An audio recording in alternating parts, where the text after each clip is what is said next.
The 306 takes place this weekend. Is it full of controversy? Yes. Overpriced ticket sales that people aren't buying? Guaranteed. Ode Osbourne on the main card? Yeah. 10 fights. And is it a blockbuster? Never seen before UFC pay-per-view card? No. It just isn't. It's just a very good fight night. Am I excited for it? Yes, because my favorite fighter is fighting on this, as I'll get into. But before we get into that, I just want to say we're on the road to 1,000 subscribers. We have 100 right now, okay? We only need to get 900 more. Very doable. Very, very doable. Let's get it done. We're on the come up. Let's make it happen. Before we get into how I did on my last card, here are some bets that I hit. We had a phenomenal night. We made just under $1,500. So we really love to see that. Overall picks did not do the best, okay? But it doesn't matter because we bet smart and we made money, and that is the whole goal. Quick little breakdown here of what happened last night. Nathan Fletcher, great submission, love to see that. Petrosky, he won exactly how he was supposed to do. Amorim, controversy with the glove, but the pick to get it done, and she did. Gabriel Santos looked better than ever.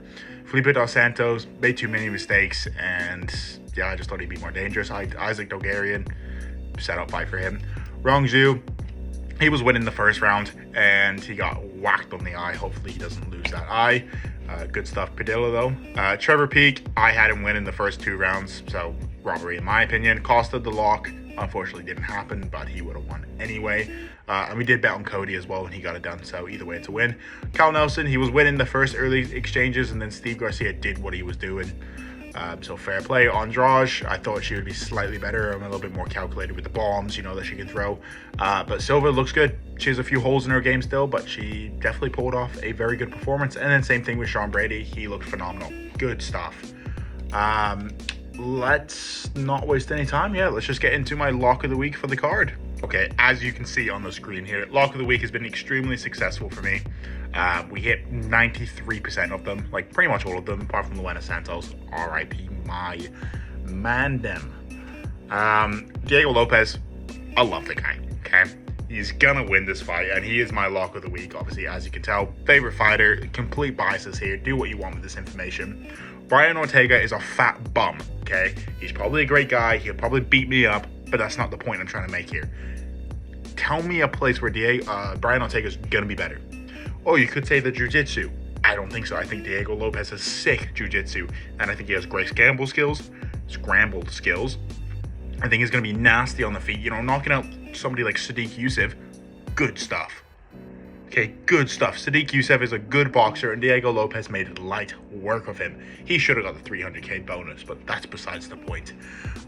Slight little criticism that people could say, oh, Dan Ige on like 4 hours notice, he won the 3rd round against Diego Lopes last time he fought, which is only 2 months ago.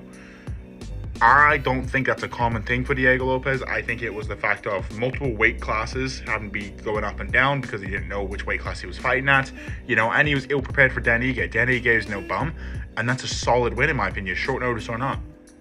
Brian Ortega, I think he's going to be second to the punch here. Diego Lopes is going to be faster. He's going to be more skilled. He has the flow. He has the aura. What much more do you need? If somebody can name a reason apart from Brian Ortega being tough, because he is tough, right? Look at the Yair Rodriguez fight. He lost the first round clearly, got beaten, almost knocked out everywhere, and then came back and won the fight. Diego Lopes has the finishing potential. He has very good fight IQ. Trains with Alexa Grasso, Alessandro Costa. He has a good camp around him. Brian Ortega is going to be the guy to beat Diego Lopes on the come up. It's not going to be good for the storyline. Let's just leave this one out of there and let Diego Lopes do his thing, become world champion, and that's how it gets done. I'm calling it Diego Lopes world champion 2025 December. There we go. Putting it all on the line. Probably going to bet big on Diego Lopes because he's my guy. He's my guy. Negative 180 favorite. You'd love to see that. You'd love to see that. To be honest, he should be a negative 3,000. But for my betting sake, I'm very glad he's at these odds. But yeah, no, lock of the week. He's going to smash it. Let's get it done. Let's go into the rest of the fights. Remember, there's only 10 fights here, so it's not going to be a long breakdown. I hope you guys enjoy. Okay, to start off this main card, we have a very exciting fight in my opinion. We have Rosas Jr. taking on Aoriqileng. I butchered his name, but you get the point of who he's fighting. Rosas Jr. is a very good prospect. He's obviously, the betting line's gone, -700. I don't know. It's a risky bet in my opinion. I don't think it's a for sure a lock as most people think it is. He's 19 years old, he's young, he's a non-stop wrestler, which is great. Striking is decent, he has good scramble skills, good submissions. He kind of fits the role everywhere.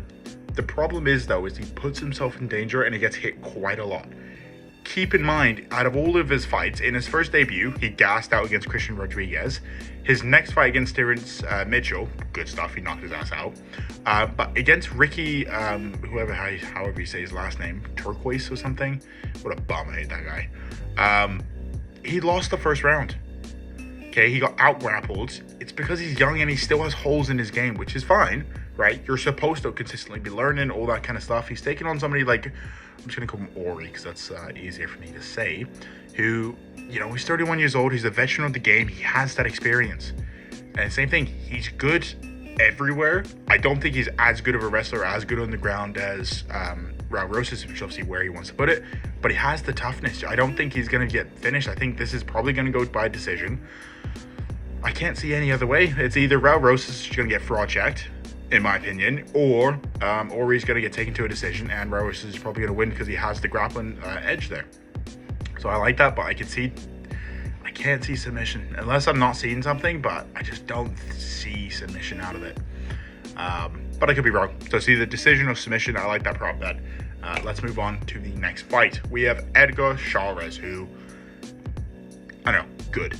Okay, this is definitely obviously a Mexican fight for him. He, you know, they kind of set him up. He's taking on somebody like Joshua Van. I like Josh Van in this. Josh Van is tough. He got kind of, not fraud checked, but he was kind of second to the punch the whole night against Charles Johnson. And Charles Johnson recently has been putting it together, so that's a quality win in my book. This fight is short notice for Van. I don't think it's going to be that big of a deal. I think he's going to be one of those guys who's hanging around in the gym, you know, still, you know, in shape, all that kind of stuff. And Joshua Van is good everywhere. He's not great anywhere, but he's just a solid fighter, you know. He's tough. I say tough, even though he got knocked out last fight. But he's tough. He's got good ground game. He's at the age where he's constantly improving too, so you'd like to see that. He's taking on somebody like Edgar Charirez. He throws okay. You know, his main thing is he wants to get it down on the ground, and that he has great Brazilian Jiu-Jitsu. The problem is his takedowns are just all right. You know, he does throw a lot of them, so eventually he does get them. But I think Van is one of those guys where he's going to be wanting to scramble in. He's going to want to continually move around and throw and just defend the takedowns. And I think Van's just going to be the overall better guy in this fight. But it probably will get close, so I'm going to say probably a decision for Van. I think it's probably going to be a 29-28 kind of thing. Next, we have a pretty interesting girls matchup. We have Yasmin versus Ketlin. I'm going with Yasmin. Yeah, as you see by the line, she's a heavy favorite, -500 or whatever she is now. You know, she has some good quality wins. You know, she's 4-1 within her last 5. She's taking on somebody like Ketlin. Ketlin is a bowling ball, okay? Her game plan is, imagine a bowling ball coming towards you with arms. Just swing a boom, right? Does everything with power, not much technique, okay? She shoots for takedowns. She shoots for the big strikes. Do they hit? Do they happen? No, not that good. You know, the power does scare me a little bit, but I just don't think it's going to be enough. I think wherever you could say Ketlin is good, Yasmin is better. The only thing that obviously does scare me is the fact of if it does go on the ground, you know, submissions and, you know, like the jiu-jitsu kind of style, you could lock in something random, and that is definitely possible, but Yasmin's going to be the bigger girl in this. Hopefully be able to avoid all the big power coming from Ketlin and hopefully squeeze out probably a decision. If not, a submission is likely too. But probably bet the over on this one. You'll be safe there. Next, we have a very interesting matchup. I don't really know how to think about this one yet. Manuel Torres taking on Ignacio Bahamondes. I think I got those names right. You know, Manuel or Torres, he's 5-0 within his last 5. Bahamondes is 4-1. He kind of got, not fraud checked, but he kind of got outboxed by Ludovic Klein, which is fair enough. Ludovic Klein is a very good boxer. Can't really take much away from him. Yeah, how do I feel about this one? Because this definitely seems like a setup fight for Torres. But Bahamondes is fucking massive. You know, for fighting in the 155 range, he's been 6'3". Like, I'm respectively probably like closer to 6'1". I can't even imagine getting down to 155. I would be skin and bones. So I don't know how he does it and be able to actually hold muscle. It's very impressive. Yeah, the problem is Manuel Torres, he's a good boxer. He likes taking it down to the ground. Shows very good volume, very technical with his punches, throws it with combos. Good stuff, right? The problem is, though, is he likes being the bigger guy, and he's not going to be the bigger guy in this. And Bahamondes is going to be fucking massive. He's going to have the range advantage. Yes. I don't know. He's not wildly aggressive. I'm very torn, because I see this going in two ways. Bahamondes is either going to be able to keep the distance and just throw volume and probably squeak out a nice decision. He's not very dangerous. Or Torres is going to do what Ludovic Klein did to Bahamondes. Get inside the pocket, throw the combinations, and actually land damage. I don't know. I'm going to shoot my shot here. I'm going to go with Torres. I'm going to trust the prospect. He's 29. Still has time to learn. Obviously, same thing Bahamondes being 27. I'm going to go with the Mexican fighter. I just think he's more dangerous, in my opinion. I think if Bahamondes gets hit, I think he's going to be more affected than Bahamondes hitting Torres, if that kind of makes any sense. So I'm going to go with Torres just because I think he's the more dangerous fella. Next is actually a very interesting matchup. We have Irene Aldana taking on Norma Dumont. Irene Aldana. Okay, shut up. How do I put this on mute? There we go. Irene Aldana, she's massive. Okay, she is massive. She's not very technical in my opinion, but she has the ability to take it down on the ground. Her fight against Carl Rosa, you know, when they both threw over 200 strikes, that was a phenomenal fight within 15 minutes. Good stuff. Irene Aldana, she does worry me. Yeah, she's a phenomenal boxer. She has good takedown defense, everything like that. She's 36 years old. Obviously, in the women's divisions, you can last a little bit longer, but you know that maybe that age can start showing. She's taking on somebody like Norma Dumont. Same thing. She wants to be a weight bully. She's not going to be the more technical person on the feet, but she has the ability to kind of slam people and take them to the ground. And this is where I think Norma is going to struggle here. I think Irene Aldana is going to be too big. You know, she's 5'9". Obviously, they're going to weigh the same, but she has the reach advantage. I think when they actually go against the face-offs, I think Irene Aldana is going to look physically bigger. Obviously, she's physically bigger, but it's going to look a lot more bigger in on the screens there. What am I saying, man? Yeah, no, Irene Aldana should get it done. That's how confident I am in this. Obviously, don't put too much on it. Norma Dumont obviously is very powerful, and she has slick ground. She has a slick ground game, but I just don't think it's gonna be that much. Okay, main card time. Kicking off with an absolute banger. We have Ronaldo Rodriguez taking on Ode Osbourne. What a good fight. Okay, Ronaldo Rodriguez. This seems like a setup fight for him, but do not be fooled. Okay, Ode Osbourne, future champion. Okay, he's the guy. Ronaldo has mid takedowns. Okay, can't really get it down to the ground as much as he wants. His striking's okay. He's gonna be the smaller guy in this. He has really good Brazilian Jiu-Jitsu, so if he does go on the ground, he'll probably find a submission. He's taking on somebody like Ode Osbourne, which even though we're all clowning on him for being on the main card, if this stays on the feet, Ode Osbourne will have success. Problem is though, is Ode Osbourne's takedown defense is so bad. Okay, his last two fights he got submitted, and it wasn't because he was doing bad in the fight. Well, he was objectively, he did do a bad moment in the fight, which obviously caused him to lose. It was his takedown defense that failed him. If Rodriguez can withstand the pressure on the feet and shoot the takedowns, even though he doesn't really get them that often, if he can get them, he'll find the submission on Osbourne. If he doesn't get them for whatever reason, Osbourne will have success on the feet and he'll win. So the pick is Rodriguez just because he should be able to get it done. If not, what are you doing? What are you doing? Next is a pretty interesting fight. We have Zellhuber taking on Ribovics. The pick is Ribovics. Even though he's the underdog, I like the value on this. I think both guys have the ability to knock each other out.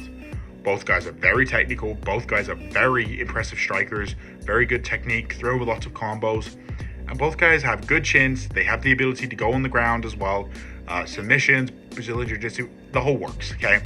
They're basically the same fighter. I like Ribovics' side because of the value. This should be a 50-50 fight in my opinion. Somehow they have a 2-1 favor to Zellhuber because I guess in his last fight, he did look very good, like with the real deal kind of thing. So does Ribovics. So I can see either one getting knocked out, to be honest. Ribovics, now that I'm actually thinking about it, does worry me a little bit because Zellhuber is going to be the bigger guy in this cage. He's going to have the reach advantage by some distance, 77-inch to 69-inch, and he's going to be 6'1 compared to 5'10. Oh my god, do I pick flip now? Oh no. No, I'm going to go Ribovics. I think he's the more dangerous guy. I could be wrong. This happened last time with Padilla and wrong. And I was wrong. Ribovics. Gonna go with it. If I'm wrong, I'm wrong. Can't do any worse than I did last card, so we can only go up. Camel. Featured fight, I think is what this one calls, the third fight on the main card. Diego Lopes, Brian Ortega. Brian Ortega should be his name. BBO. Brian Ortega. Diego Lopes is winning. Don't even have to explain much more. If you want to literally mortgage your house right now, not financial advice, mortgage your house, take out all your cash from your bank account, put it on Diego Lopes, you double it. Diego Lopes not losing this. Not losing this. Like, for example, go on the UFC page and just click on this fight and look at the two bodies comparison. Diego Lopes looking shredded. Brian Ortega, he looks like a dad. Yeah, no. Brian Ortega's past his prime. You know, he was good. He is tough. You know, had that submission on Volk. Didn't get it. Unlucky, buddy.